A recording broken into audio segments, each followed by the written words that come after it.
Hola oyentes de Radio Sefarad, volvemos a poblar de un nuevo libro, nuestro anaquel de libros de filosofía judía, como siempre de la mano de Pablo Dreisig. ¿Qué tal, Pablo? ¿Qué tal, querido Jorge? ¿Cómo estás?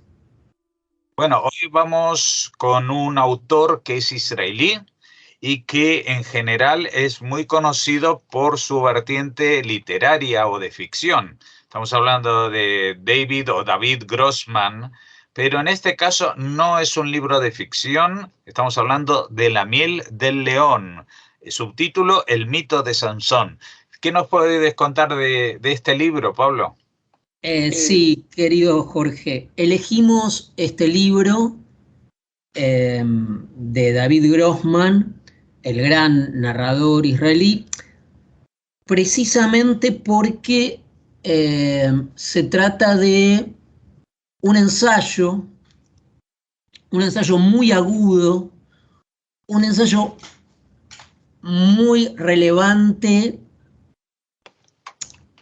que, como tú mencionaste en el título, eh, el libro que vamos a colocar hoy se llama La miel del león, el mito de Sansón, y la atención está puesta sobre el personaje de Sansón, sobre esas páginas del libro de jueces, de la Biblia o del Tanaj, que van desde el libro de jueces 13 al libro de jueces 16 y que presenta a este personaje histórico o literario o religioso o mítico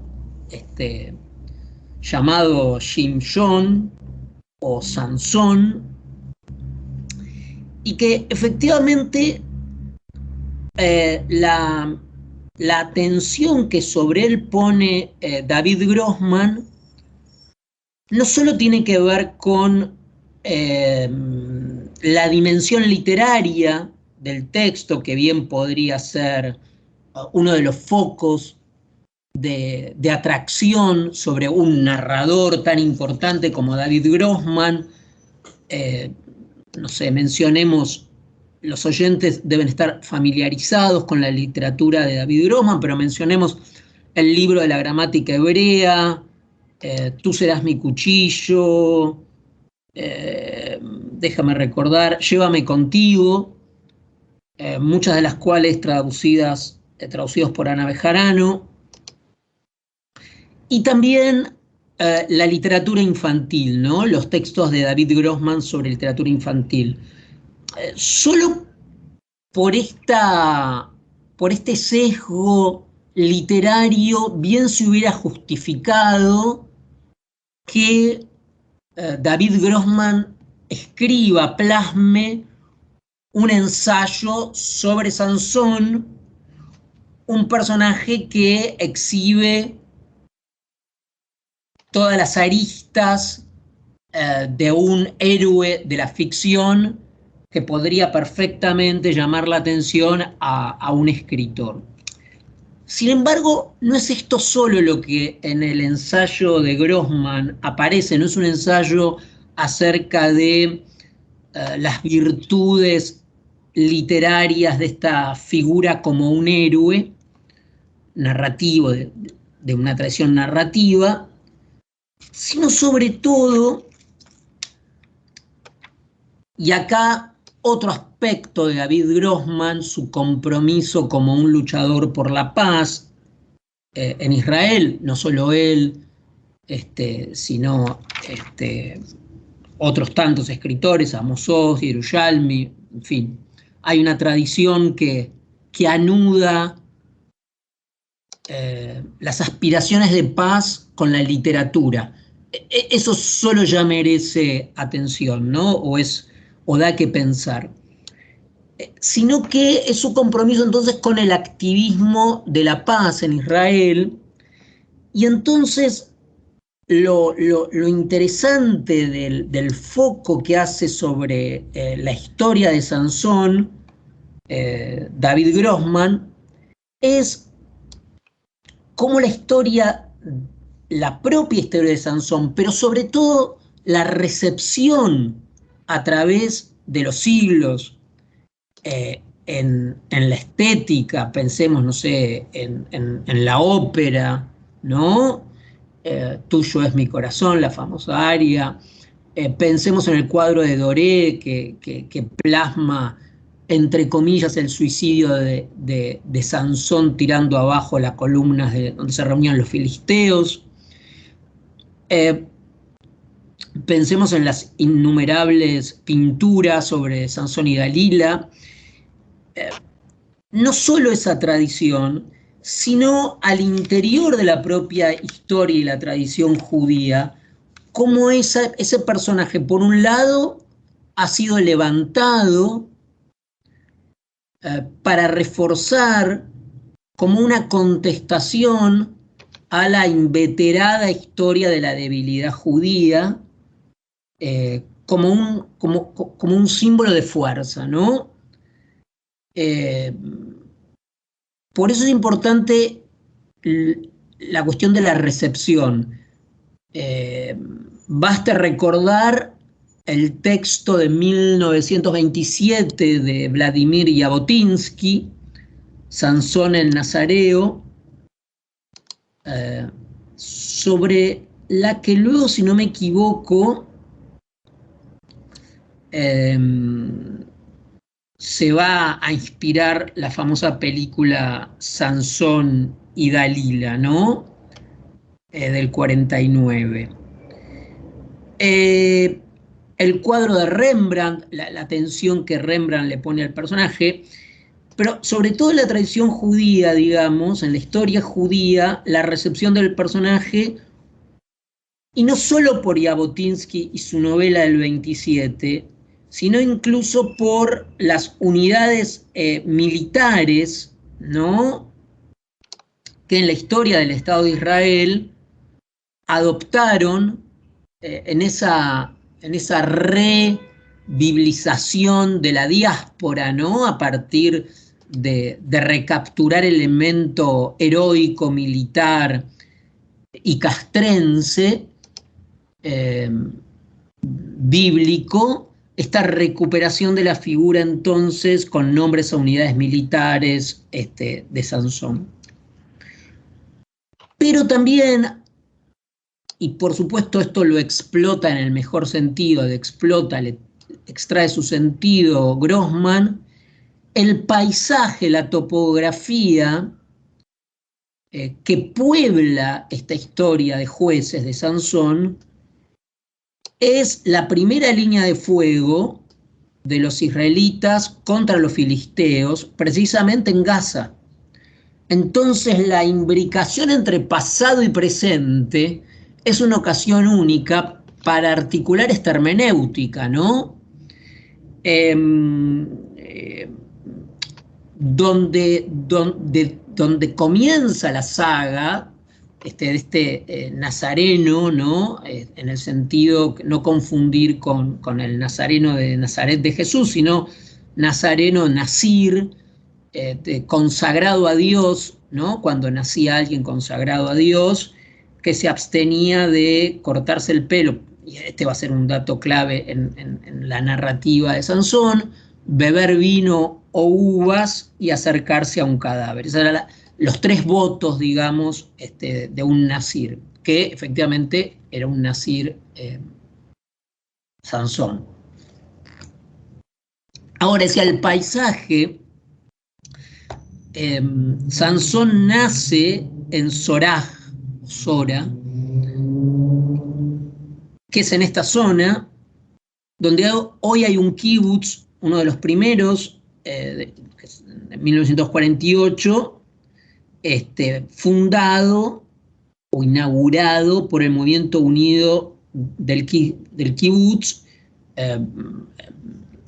por miembros del Palmaj.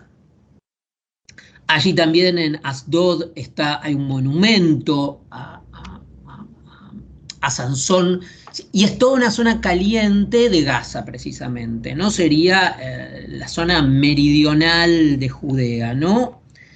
Luego sí, sigue esa topografía también que anuda pasado y presente, el valle de Nahal Sorek, la ciudad de Beit, Shemesh, o sea, el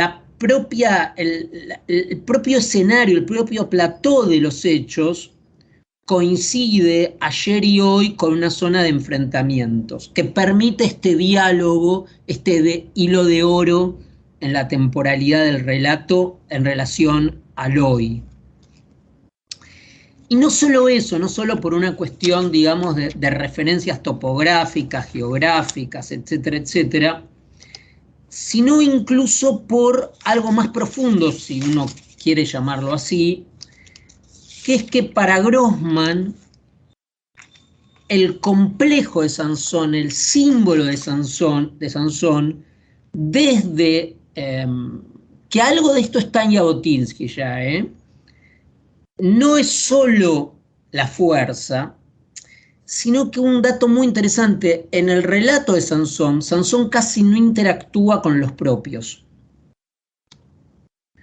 Es decir, cuando él está interactuando todo el tiempo con los filisteos, de dos maneras, o teniendo relaciones sexuales con Timnat o con Dalila, ¿no? O peleándose o a los puños, o con las famosas estrategias de Sansón, con la quijada del asno, construyendo armas. Ahí hay una especie de guerrero artista, dice Grossman, en el modo como construye sus artificios de combate. Pero la cuestión es, Sansón siempre va a ser un otro, un extraño, un forastero, y va a estar atraído por el mundo gentil. Recuerden cuando sus padres le dicen la famosa frase cuando la elige a Timnat, que era filistea, le dice, no hay algo así, le dice, ¿no hay acaso entre los nuestros una mujer que puedas elegir? Y lo mismo va a pasar con Dalila. Es decir, atraído sexualmente por el mundo gentil, un poco como el lamento de Portnoy, ¿no? De Philip Roth, y también combatido por el mundo gentil. De alguna manera se mezcla con sexo y con peleas, con la otredad, con la alteridad, con la genidad, y por otra parte es recelado por los otros. Hay una desconfianza de los otros hacia él. De manera que con estos rasgos el personaje de Sansón logra la altura de un símbolo, ¿no? Por lo menos como lo lee Grossman, ¿no? Grossman también apunta a que en la tradición judía, en esta recepción que hablamos, hay una mirada ambigua. Por un lado, Sansón es desaprobado por su fuerza desatada sin control, por su relación con las mujeres, pero por el otro lado se convierte en un héroe nacional. Más que nada acá no hablamos de Israel, del judaísmo en general, sino de Israel, ¿no? Un símbolo histórico. Y esta dualidad de entre todo el tiempo preservar su singularidad, Grossman muy inteligentemente dice que precisamente el fin de Sansón es cuando descubren su enigma, o sea, el secreto, ¿no? Que era esto de la miel del león, ¿no? Un acertijo frente a los filisteos. Es decir, cuando se pierde su singularidad, porque que se sepa el secreto de uno es perder la singularidad, y al mismo tiempo el deseo de asimilarse con el mundo gentil, ¿no? Ser extranjero en el mundo y al mismo tiempo, como Israel, ser una nación entre otras. Así, el símbolo de Sansón marca esta dualidad, ¿no? Esta ambigüedad constituyente. Nosotros ya habíamos en otra emisión, en otra columna, hablado del libro de Joseph Heller sobre el rey David. También podemos mencionar el libro de André Gide, el gran escritor francés, que se llama Saúl, dedicado a Saúl. Este libro es mucho más reflexivo, no es una recreación el que espera encontrar una recreación o una novelización de Sansón, no es el caso. es un ensayo de pensamiento con valor filosófico, con valor de ensayo, donde el propio Grossman está muy comprometido en el relato como israelí, porque a él le parece que es un personaje relevante en cuanto dice algo de la propia historia judía, ¿no? Y de las contradicciones. Esto que los biblistas lo analizan como perteneciente a la tradición de los caudillos, de los jueces, de los shofet, y que muchos otros lo relacionan también con héroes solares. Sansón parece un héroe solar al estilo de Hércules o Perseo, el propio nombre, Shimshon, parece aludir a un pequeño sol, pero la lectura que le da Grossman es más política, más profunda, más simbólica, mostrando las ambigüedades y la riqueza de este personaje que nos interpela. Ahora, como siempre, algo sobre el texto en sí, el libro como artefacto. El libro es una bellísima edición de Editorial Salamandra porque es de tapa dura, es una edición muy cuidada en su factura de tapa dura. La traducción, que no es traducción del hebreo, sino traducción del inglés, porque el libro, aprovecho esto para comentar, el libro lo escribió Grossman por un encargo de una editorial escocesa que se dedica a tomar un héroe, un personaje de los mitos griegos, de la Biblia, y pedirle a un gran escritor que escriba sobre ese personaje. Es muy linda la propuesta. Entonces, en este caso, el original de Grossman salió publicado en inglés por una editorial escocesa y por eso la traducción de Laura Manero Jiménez es del inglés.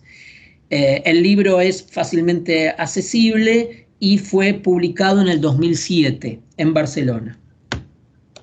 Bueno, pues con esta recomendación, a la que no nos podemos negar, pues vamos a cerrar esta emisión hoy, pero volveremos en cuanto podamos con más libros para seguir poblando con ellos nuestro anaquel, nuestro estante de libros vinculados con el pensamiento y la filosofía judía. Muchas gracias, Pablo, y hasta la próxima.